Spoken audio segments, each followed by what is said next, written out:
The Sixers continue to make headlines. The James Harden situation continues to swirl on, but the Sixers have their focus elsewhere.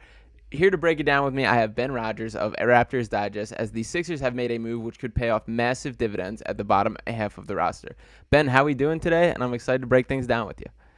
What's happening, Sean? Feels weird to be on Sixers Digest breaking Yes, stuff down, but you guys may have got a steal with the Toronto Raptors making a big mistake, in my opinion, but I'll let you break it down. absolutely. And he is the man that makes all the magic happen right here at Sixers Digest. But let's get right into it and jump into the news that Dowtin has been cut by the Toronto Raptors.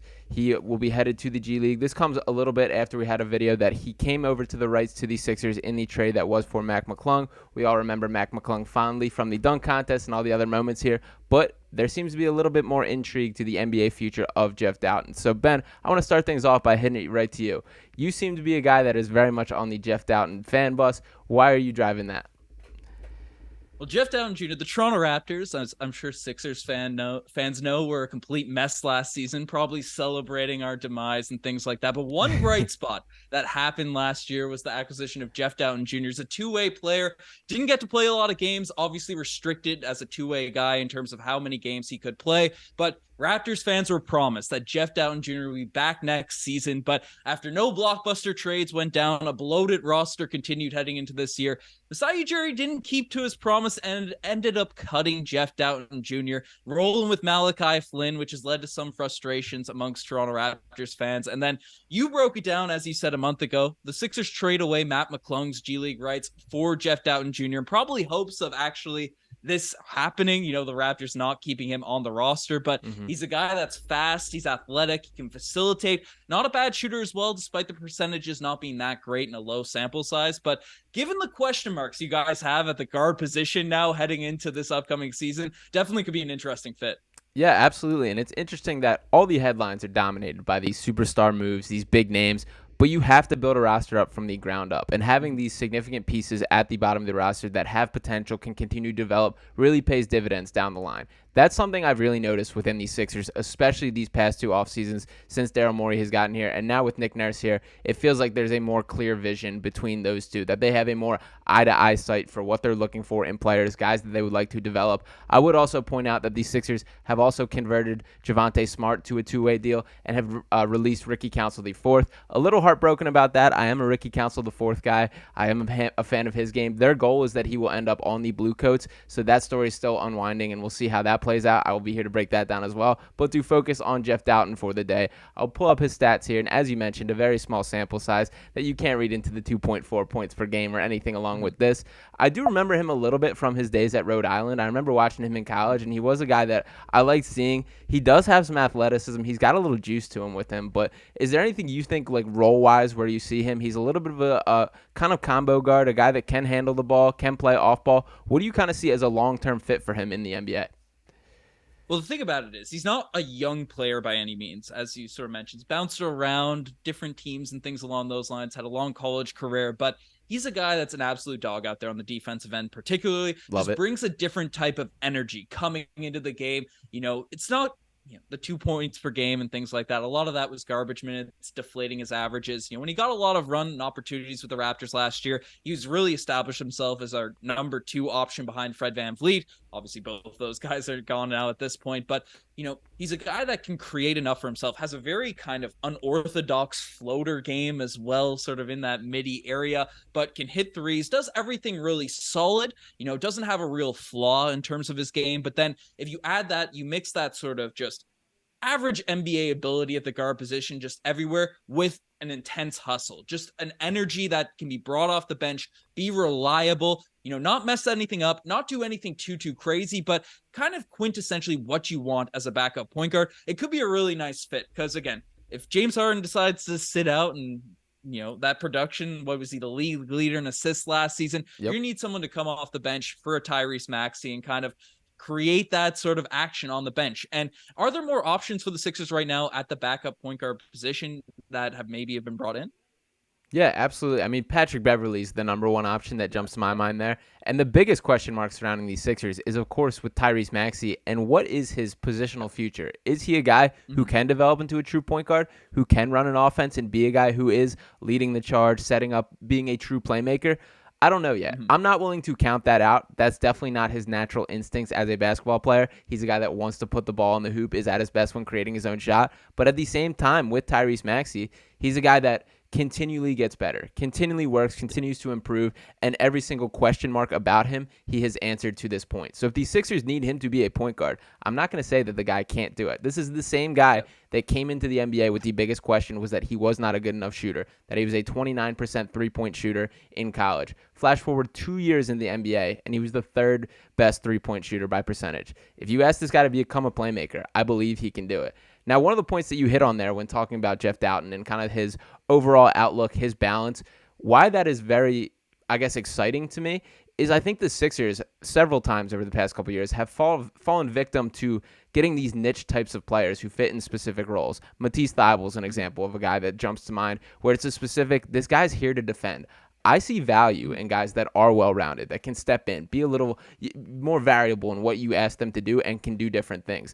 I like adding that to the bottom of the bench, to the bottom of the roster. So I'm glad there seems to be a shift in this, in addition to the athleticism, in addition to bringing in these young talents. And another thing about these Sixers with this roster construction is it's very clear at this point, if they don't see what they're hoping to see in a guy, they move on. Like, even if there's not a plan. And sometimes there's times where I've hated this. Isaiah Joe, for example, was let go for free. There was no real reason for the release other than to free up cap space. And he's a guy that I believe has a long future in the NBA. They've been wrong on these, but I do respect them kind of when they see it or when they don't see it, they feel free to let a guy go. We kind of saw that with Ricky Council. Jeff Downtin seems to be a guy that they have their eye on. And I know we mentioned about the rights. So this has been something kind of in the works that they were more or less betting on, that the Raptors would not keep him around. So I am excited that they're jumping at the chance. I don't know if I see very many minutes for Jeff Downtin this year specifically, and I'm curious. I know Nick Nurse, one of the excitement points here in Philadelphia has been the frustration with Doc Rivers refusing to play young players.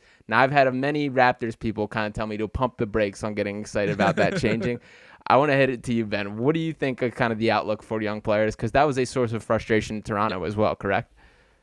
For sure. And you mentioned a couple things there. You brought up Tyrese Maxey, and if you ask any Raptors fans about his three-point shooting, you'd think he's prime Steph Curry, prime Ray Allen, or something along those lines, particularly in those playoff series. But won't dive into any of that. But regarding Jeff Downtin Jr., he was a guy that was a fan favorite, or was one of Nick Nurse's favorites come the end of the season, was a guy that a lot of Raptors fans want to convert it and just straight up couldn't play because there's a limit in terms of how many games two-way guys are actually eligible to get out there on the court. Right. Raptors had their roster filled and didn't feel like the need to brush up into the luxury tax for one of the deeper bench guys, even though he did end up becoming one of our rotation pieces. So unfortunate decision making, giving the full season contract to Joe Wieskamp, but not diving into that nitty gritty here. But first, Nick Nurse, you mentioned it. Raptors fans are really frustrated with him, particularly last year, and his lack of not necessarily playing the young guys, because it was young guys, old guys, whatever. But if you are one of Nick Nurse's favorites, if he feels like he can trust you with his weird, unorthodox defensive schemes, you could be 17 years old or 45 years old. He'll play you. It's not,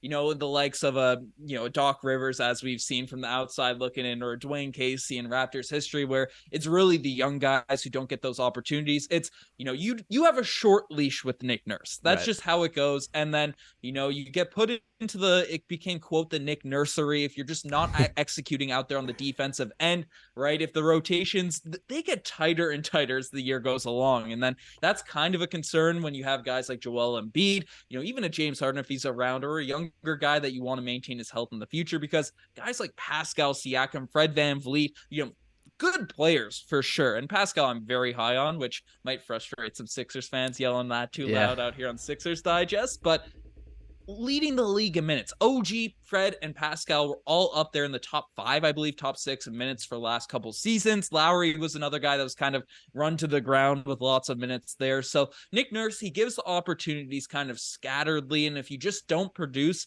during those runs, then you're kind of put into the doghouse. It's just how it happens. And then Jeff Downtin Jr. was interesting, one of the guys that played well enough in sort of those scant minutes midway through the season where he actually earned his way into the rotation. So it's not a complete blockade. It's not a complete, hey, you're shunned out, but you have to be able to execute, particularly on the defensive end, if you want to get minutes for Nick Nurse. Yeah, and I'll be honest, that's still refreshing to hear to me. That with Doc Rivers, it felt like a straight up check the birth certificate if you were Yeah. below a certain Yeah. age that you weren't even touching the court. Jaden Springer played under 100 minutes last year, and that was his second year in the NBA. With Nick Mhm. Nurse, I feel like there's at least going to be the opportunity. And while it's frustrating when there is like a short lease, if you prove it, Yeah. you'll prove it and you will play. And no disrespect to the young talent of the Toronto Raptors, but guys like Delano Banton, Malachi Flynn, Don't be throwing shade to Malachi Flynn. Not I not not right now. I like Malachi Flynn, but my point being, these aren't guys, I guess, from the outside looking in that it's like that dude has to be on the court right now. Yeah. I feel like there's a little more competition within the Sixers roster, and as a whole, I just feel like the competition within the roster is much better this year. Guys like Kelly Oubre, who's a 20-point per game scorer last year, is on a minimum deal. There's no guarantee for his minutes, but he's going to be a guy that is an option, is in the mix, in competitive. Patrick Beverley, another one, who's a guy who there's going to be nights where he's very important to this team and probably nights where he does not play. But this optionality, these different variables or lineups that Nick Nurse can throw out, I'm very excited about from the Sixers perspective. So I won't wrap you up too much further from here, Ben, but my last Nick Nurse kind of question with this is, I guess, what would you say is the biggest takeaway for Sixers fans to have for Nick Nurse? Where would you say he's going to able to maximize this roster in a way that it has not in the past? Well, for Nick Nurse, definitely for the Sixers, just watching your team from the outside in, it seems like there wasn't a lot of schemes going on that actually get the most out of your star players. And Yeah. regardless of what you want to say about Nick Nurse, because sometimes the ball is flowing, the ball is fluid. I mean, the years with Kawhi Leonard, even the season following when we had Lowry, we basically had the championship team, but excluding Kawhi Leonard and Danny Green, that ball was kind of humming around there, the court. We had one of the coolest unorthodox offenses in the entire league. Now, especially at the end of games, it did revert to a lot of isolations. It led to, some post-up actions for different players that we have on the team, right? It could get a little bit stagnant, but again, that's to prevent turnovers so leakages don't happen. But Nick Nurse, he runs offensive sets that are used to maximize their best players. And when you have a guy that's the MVP of the league in Joel Embiid, that offense is likely going to be run through Joel Embiid this entire season. He's going to make sure the ball's in the hands of Tyrese Maxey, of James Harden,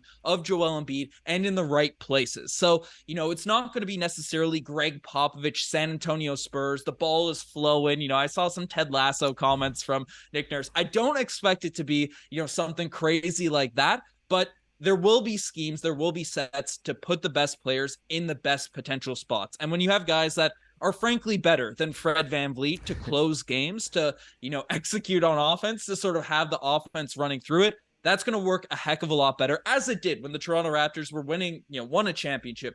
We're making runs in the playoffs when we had better talent on the roster. Nick Nurse knows how to, one of his best quotes he ever said, if you have a Lamborghini, you got to drive it like a Lamborghini, right? You got to gas it up. And obviously Toronto never and again, if you have sort of a Toyota Camry or whatever the heck you got going, not to bash any cars or anything like that, and you drive it like a Lamborghini, probably not smart. And that's kind of what led to the issues with the Toronto Raptors and kind of the frustrations amongst Toronto Raptors fans last year. But Sixers do have the talent, as much as it crushes me to say, for Nick Nurse to really get the most out of this roster, especially if James Harden stays or at least buys in, or you get some talent back for him. But I don't know. I'd be definitely excited. I was frustrated when we let him go. I said, hey, ride out the negative vibes and then build up the talent and keep him around, even though I'm very happy with Darko Rajakovic in Toronto. But I think the Sixers got a good one with Nick Nurse and definitely Jeff Downtin Jr.